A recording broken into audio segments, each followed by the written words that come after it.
Hello, welcome to the channel, welcome to the another video of success way. যারা এখনো অবধি success way চ্যানেলটাকে subscribe করনি তারা সাবস্ক্রাইব করে নাও, তাহলে পরবর্তী ভিডিওগুলো তোমরা দেখতে পাবে। আজকে আমরা যে ভিডিওটা করবো সেটা হচ্ছে প্রাইস সেলিং অ্যান্ড প্রাইস ফ্লোরের ওপর। প্রাইস সেলিং নিয়ে অলরেডি আমরা ভিডিও তৈরি করেছি, আজকে প্রাইস ফ্লোর করবো। যারা এখনো অবধি সাকসেস ওয়ে চ্যানেলটাকে ফেসবুকে যারা ফলো করেনি তারা অবশ্যই ফেসবুকে ফলো করতে পারো, লাইক করতে পারো, তাহলে পরবর্তী ভিডিওগুলো তোমরা দেখতে পাবে বা ভিডিও নোটিফিকেশনগুলো তোমাদের কাছে পৌঁছে যাবে। তো প্রাইস সেলিং আগের দিন আমরা করেছিলাম। প্রাইস সেলিং কি ছিল? প্রাইস সেলিং হচ্ছে আপার প্রাইস লিমিট। কি করছে গভর্নমেন্ট? কি করছে? ম্যাক্সিমাম প্রাইসটাকে সেট করছে। ঠিক আছে, ভিডিও রয়েছে, অবশ্যই ডেসক্রিপশন বক্স থেকে লিংক পাবে অথবা আই বাটন থেকে তোমরা দেখে নিতে পারো। আমরা আজকে প্রাইস ফ্লোরে যাব। প্রাইস ফ্লোর ব্যাপারটা কি?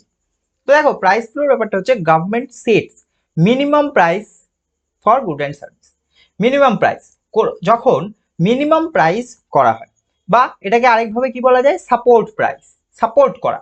আচ্ছা, একজন প্রডিউসার সে ধরো সাপ্লাই করছে যে কোনো কমোডিটি, এক্স কমোডিটি সে সাপ্লাই করছে। এখন তার সাপ্লাই করার যে একটা ইন্টেনশন, বা সে যখন সাপ্লাই করতে কেন চাইবে, সে তো একটা ভালো অ্যামাউন্ট প্রাইস চার্জ করার জন্যই সাপ্লাই করতে চাইবে। এখন যদি প্রাইস দেখা যায় দিনের পর দিন কমছে, কমতেই আছে, তাহলে প্রাইস এরকম নিম্নমুখী, তাহলে কি একজন প্রডিউসার সে আর সেই সাপ্লাই বেশি করার সে কি সেই মোটিভেশন কি আর পাবে? সে আর পাবে। তার জন্য তাকে কি করতে হয়? তার জন্য গভর্নমেন্টকে একটা মিনিমাম প্রাইস বা মিনিমাম সাপোর্ট প্রাইস, অনেক সময় এমএসপি বলে লেখা থাকে, সেইটা সেট করতে হয়। ঠিক আছে। আচ্ছা, এই ম্যাক্সিমাম প্রাইসটা কখন সেট করতে হয়েছিল? যখন প্রাইস অনেক বেশি হয়েছিল, যখন প্রাইস এরকম উপর দিকে যাচ্ছিল, তখন সেটা একটা ম্যাক্সিমাম আপার লিমিট করতে হয়েছিল, যখন কনজিউমাররা আর কিনতে পারছিল না, প্রবলেমে পড়ছিল। ঠিক সেরকম, ঠিক উল্টোটা প্রাইস ফ্লোরে কি হচ্ছে, একজন প্রডিউসার যখন আর সেল করতে পারছে না, প্রাইস দিনের পর দিন নেমে যাচ্ছে, তখন একটা এমএসপি, মিনিমাম সাপোর্ট প্রাইস দেওয়া। এখন ব্যাপারটা হচ্ছে, আমার এই জিনিস হওয়ার আগে আমার এই ডায়াগ্রামটা ছিল price, quantity, demand curve downward, supply curve upward. এবার এইখানে পি ছিল আমার ইকুইলিব্রিয়াম প্রাইস, আগের মতনই একদম, কিউই কোয়ান্টিটি, ইকুইলিব্রিয়াম কোয়ান্টিটি, যেখানে আমার কোয়ান্টিটি ডিমান্ডেড অ্যান্ড কোয়ান্টিটি সাপ্লাইয়েরটা সেম। ঠিক আছে, ইকুইলিব্রিয়ামে যা হয় তাই। এবার গভর্নমেন্ট কি করলো? গভর্নমেন্ট একটা প্রাইস ফ্লোর পিএফ পয়েন্টে ইম্পোজ করে দিল। তাহলে এই প্রাইস ফ্লোরটা কি হবে? আমার ইকুইলিব্রিয়াম প্রাইসটা যদি অনেকটা কমে গেছে, তখনই না গভর্নমেন্ট প্রাইস ফ্লোর করতে চাইছে, কারণ মিনিমাম সাপোর্ট। আমি বলছি যে ধরো কোনো একটা কমোডিটি সে দেখছে 8 টাকা, 7 টাকা, 6 টাকা এইভাবে নামছে।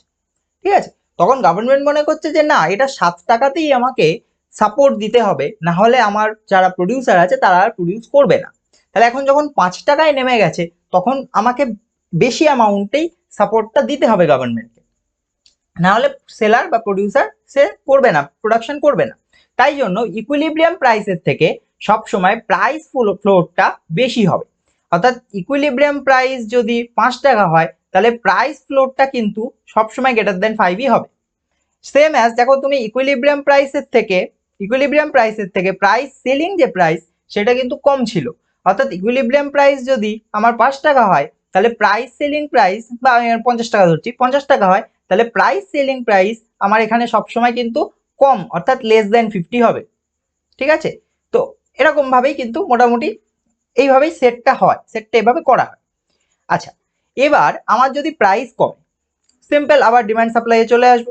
প্রাইস যদি কমে, তাহলে আমার কি হয়? যেটা হয় সেটা হচ্ছে, এইখানে প্রাইস সেলিং এ তাই হয়েছে, প্রাইস কমলে সাপ্লাই কমেছে, ডিমান্ড বেড়েছে। সেম অ্যাজ এখানে উল্টোটা হবে, এখানে কি হয়েছে? প্রাইস তো বেড়েছে, প্রাইস বেড়েছে, আগে আমার প্রাইস ফ্লোর পিএফ, আগে পিই ছিল পরে পিএফ হয়েছে, তাহলে প্রাইস বেড়েছে। প্রাইস বাড়ার জন্য আমার কোয়ান্টিটি সাপ্লাই কি হয়েছে? কিউএসএফ, এইটা আমার সাপ্লাই চলে গেছে। আর কোয়ান্টিটি ডিমান্ডেড কি হয়েছে? কোয়ান্টিটি ডিভাইডেড কিউডিএফ হয়ে গেছে, তাই না? প্রাইস ফ্লোর হয়েছে।